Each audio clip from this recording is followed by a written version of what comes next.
Hey everyone, it's Will, Gamer Dad, with another video for you. So of course, make sure you have updated to the newest update, which is 2.11.500 in either the Play Store or the App Store in iOS. And that being said, in tonight's episode of Should You Summon, we'll cover the main draw, which is obviously AS Mistrare, as well as any unique Fateful encounter banners that we see along the way. Now, if you haven't already, make sure you like and subscribe to my channel. I really appreciate it. I also do have a Patreon account for those who want to support me this way.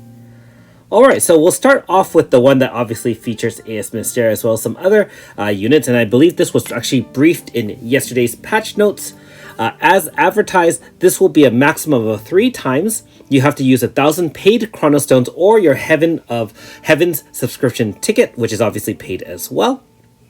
This one does guarantee one of these 5-star units of the following. So there are 10 different units. Each one is obviously going to be a flat 10% chance. Mistrare AS, of course, is our newest unit, but there are other great prizes as well in here. Nagi AS, Radika AS, Tsubame AS, Zeviro AS, Victor AS, Melissa Nakoko Pizaka, and Miu AS, which unfortunately is probably one of the older ones and one of the lesser desired one. Okay, and of course all the other 5 stars are here on polls 1 to 9, but you cannot get any of them on polls 10, although you can also get their 4.5s as 1 to 9. Of course, being that they're paid, you still can get the 3 altar units here as well. Normal rates of bots, Rainbow Sisters, and Knights.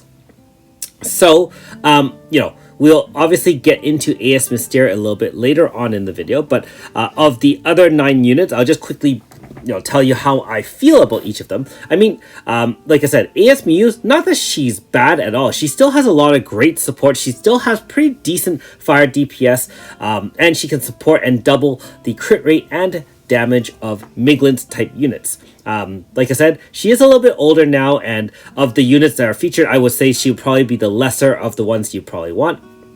Zeviro AS, I know there's a running joke that Zeviro is Zevir who? He still is a water zone setter, one of the newest ones out there, and he can provide quite a bit of DPS during EF, as well as some strong water zone setting abilities. And so, I mean, as much as you say he's a little bit maligned, he still has some use, and he is a relatively new unit as well. Nakoko, not much to be said there. Very useful in all 4 elemental zones. You've seen me use her in action. I would still consider her to be a great pull if you happen to need one and don't have one yet. Pizaka, everyone knows how powerful she is, and now it's going to be interesting how she fares against AS Mistrare. But the first song singer, double damage break, damage reduction, shielding, blah blah blah blah blah.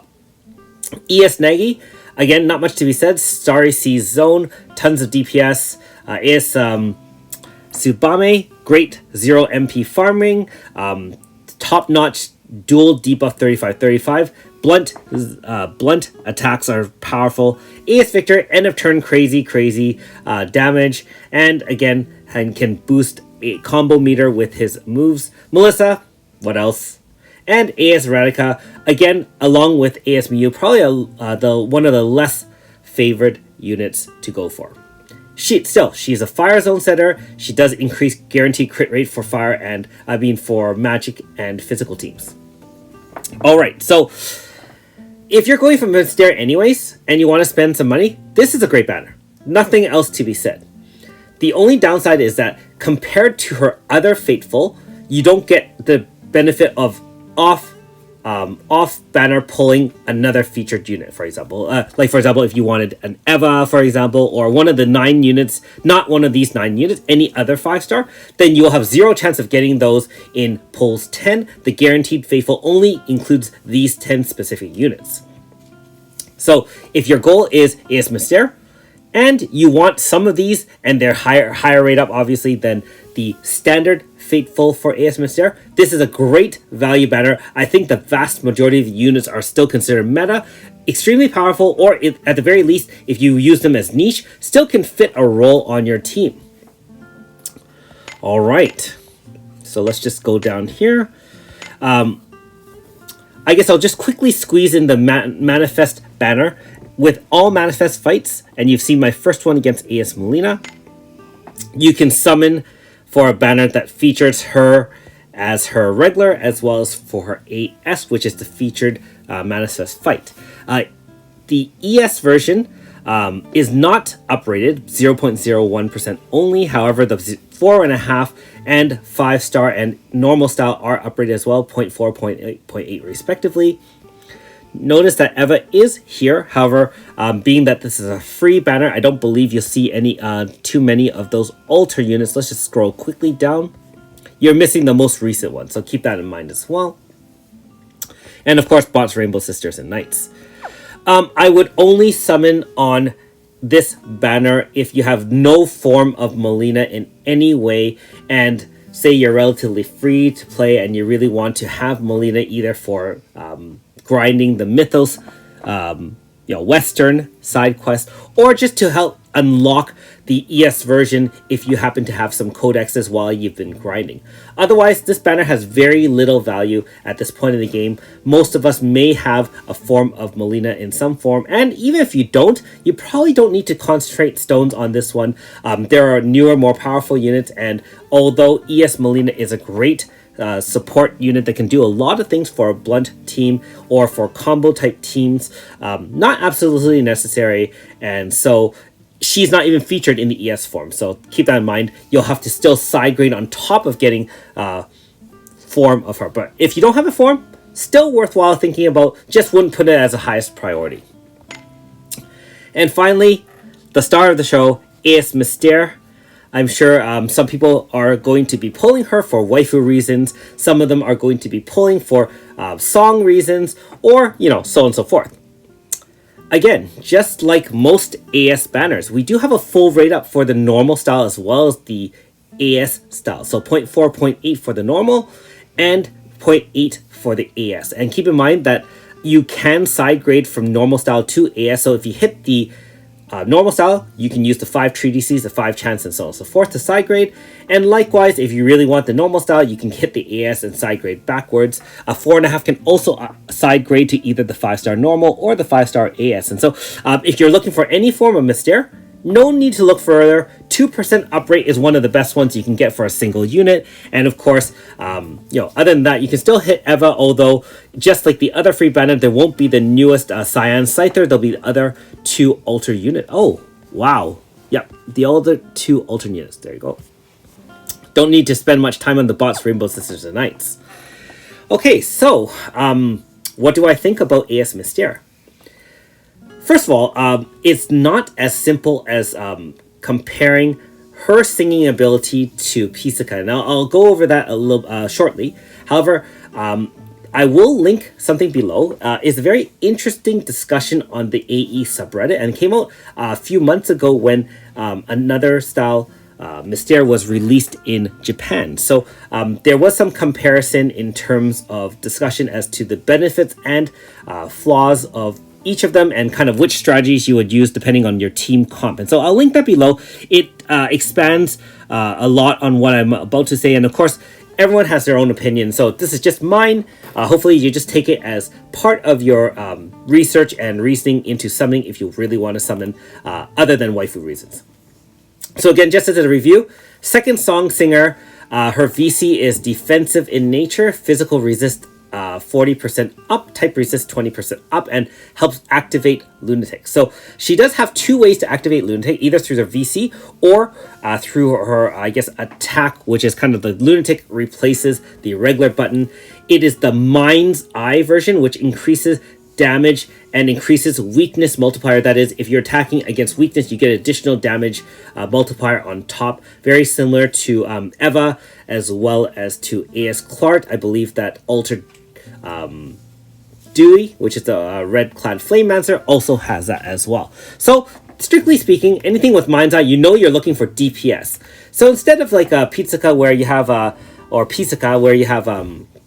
lot of versatility. First of all, she's a top-notch Pierce support. She's got that 60% crit damage up, 60% Pierce weapon damage up, Obviously, there's diminishing returns with zones, but still really, really good in that sense. She can do shield, like 50% damage reduction with the oratorial. Not only that, end of turn heal, end of turn status removal. If you want DPS, she can do her Aria Rhapsody or Rhapsody Aria, which can do the double damage for everybody. Break status and so on and so forth. And so you do have a lot of value in the Pichka. She is a fire unit and she's not a lunatic, so keep that in mind as if you want to say that's a drawback or not. In comparison, AS Mistrare, she can do a lot of things on her own, which actually one of my other YouTube members, subscribers did nicely point out. Her 2 song moves, they obviously still do reduction of damage by 50%, so that's already really, really good. Guaranteed crit rate for all your party members, which is also very, very good. Heals every turn for 2k, which is also very good. And the only unique mechanic is that you have to alternate moves for your rest of your party members if you want the benefit of the damage. So instead of having double damage, you can have anyone from 25 to 50% damage up if you alternate depending on the song you're using.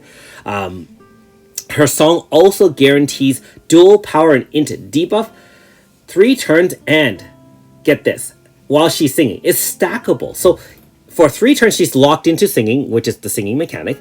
Turn 1 is dual debuff 25. Second round will be 37.5, and third round will be 50% dual debuff if the fight lasts even that long. Keep in mind that you also have the 50% damage reduction continuously on it. So, man, you are really, really shielded, and you can just use your other DPS or even another zone, take down the enemy. Keep in mind that singing does activate on top of zone, and you can use them simultaneously. Not only that, she does have an end type wind or crystal type attack, which along with that dual debuff, and it gets more powerful the longer she sings and has turns to kind of stack up her orbs. So in essence, she can really help support the team. She can basically make you take very little damage, and you can either use her on her own or with a nice team around her to just crush the enemy. And so I think the style of singing really depends on what you choose. Now, if you have no singer, as in no Pisaka, go for it. AS Mistrare looks like she's going to be a monster DPS, and like I said, has all those defensive and healing capabilities. I don't see any reason not to summon on it unless you have absolutely no stones and you're looking ahead for future banners. Keep in mind that as to what we know so far, there's only a few banners left ahead. There are a few more altar units. There's also Flame Lapis, as well as I believe AS Milsha coming out in the future. And sorry for the spoilers there, but I know a lot of people want to know kind of what's coming up and compare what's in play versus what's in the future to determine their stone spend. So again, if you have no Pisaka, AS Mistrare is very well suited, and I see her being used on many different teams. Now the interesting part is, if you have Pisaka and you have no form of Mistrare, is it worth it? And the answer really depends on, do you see her as an AS Mistrare filling a role on your existing roster where you're going to use her either in the front line to do lots of DPS, or you need that dual debuff or some of the other mechanics from her singing in order to beat difficult content. Now, I would argue that at this point we probably have enough powerful units in play, especially if you're a veteran to the game, where you may not absolutely need this unit. In this case, you obviously would save and pass for future units depending on your priorities. Now, if you're newer to the game, where your roster is relatively small, even if you have Pisaka, no problem summoning at all. Your stones are still probably plentiful or relatively coming. You'll still have a lot of money. But again, I will emphasize this, not absolutely necessary, especially, like I said, if you already have one song singer, at least you have some singing to kind of help support that zone as a secondary mechanic if you need it. Now, for myself, I do have Pisaka, and if you've noticed, I actually try not to use her because I know that some people don't have her, and I do think that she really does allow for a lot of easier managing for some fights. I mean, she can defend, she can attack, or help your team attack. And for that reason, I tried not to use any strategies with Pisaka. And you can still see me beat content because I have a fairly sizable roster. So I would say, like you said, like earlier, every unit is valuable, every unit is great, but none are absolutely necessary. So hopefully that gives you some thoughts as to what I feel about her. Very top rated unit still, has lots of shenanigans you probably can play around with her unique mechanic. And again, make sure you read that subreddit thread, which I'll link below. Now that being said, again, I know a lot of you have shared with me if you're going to summon or not, but if you haven't already, let me know in the comments below, are you going to summon on AS Mistrare or save up for some future banners as well? Anyways, hopefully you're back to fighting that manifest for AS Melina, if not leveling that up and getting that done for some extra 50 and 100 Chronostones. Thanks for watching. We'll see you next time.